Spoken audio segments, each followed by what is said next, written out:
এরা কারা? এরা দস্যু নয় তো? সবাই অস্ত্র নিয়ে প্রস্তুত হও।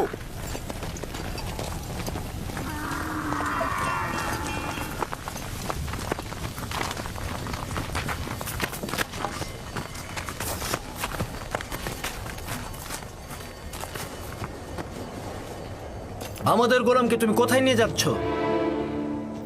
কার কথা বলছো? যাকে কূপের ভেতর থেকে বের করে এনেছো, যে তোমাদের পেছনে লুকিয়ে আছে। তোমাদের গোলাম কূপের ভেতর কি করছিল? সে নিজেকে কূপের মধ্যে নিক্ষেপ করেছে, আমরা তো করিনি। তাকে বাঁচাওনি কেন?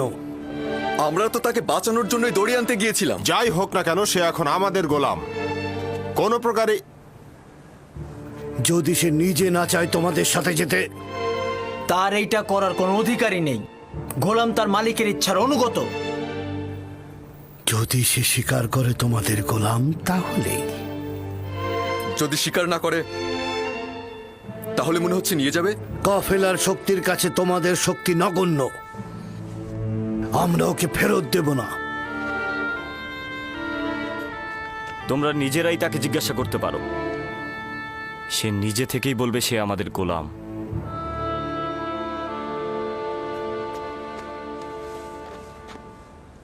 তুমি এদের ভয় পেও না।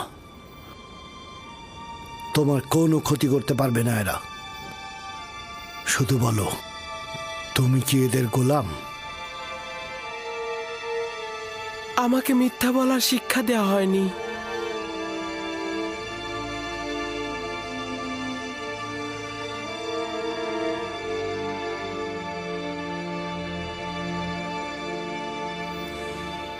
এরা বয়োজ্যেষ্ঠ ও আমার ইচ্ছার মালিক। আমি তাদের কিনারায় বড় হয়েছি। তারা আমার অধিবাসী। শুনলে তো, সে নিজেই বলেছে সে আমাদের গোলাম। ওর কথায় এখনো কিছু স্পষ্ট হয়নি। তুমি নির্ভয়ে আমাকে বলো, তুমি কি এদের গোলাম?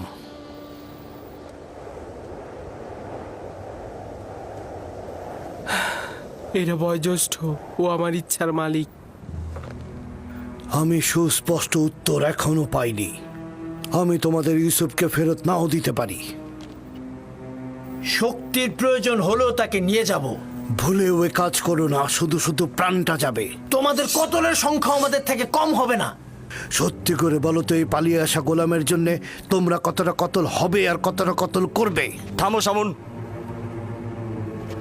যদি হাত দ্বারাই গিট খোলা যায়, তবে দাঁত কেন?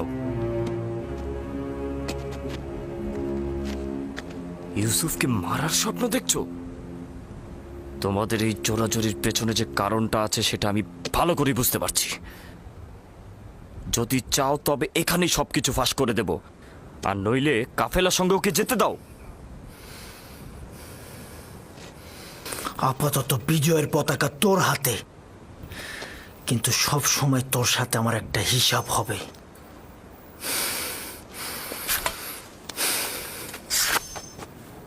এই গোলামের মালিকানা পাওয়ার জন্যে আমার মনে হয় না কোনো রক্তপাতের দরকার আছে।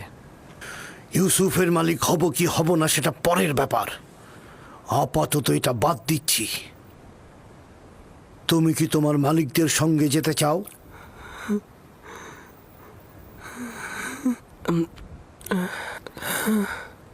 কি মনে মনে আমতা আমতা করছিস? যদি রাজি না থাকিস তবে সরাসরি বলে দে। আমরাও পালিয়ে আসা গোলামের জন্য এত আগ্রহী নই। আমরা ওকে বিক্রি করে দিতে চাই। আপনারা কি ওকে কিনতে চান? হঠাৎ এই সিদ্ধান্ত গ্রহণের কারণ জানতে পারি? কিছুটা তো কারণ আছেই। আমরা ওর পিছনে ঘুরতে ঘুরতে ক্লান্ত হয়ে গেছি, সেজন্য।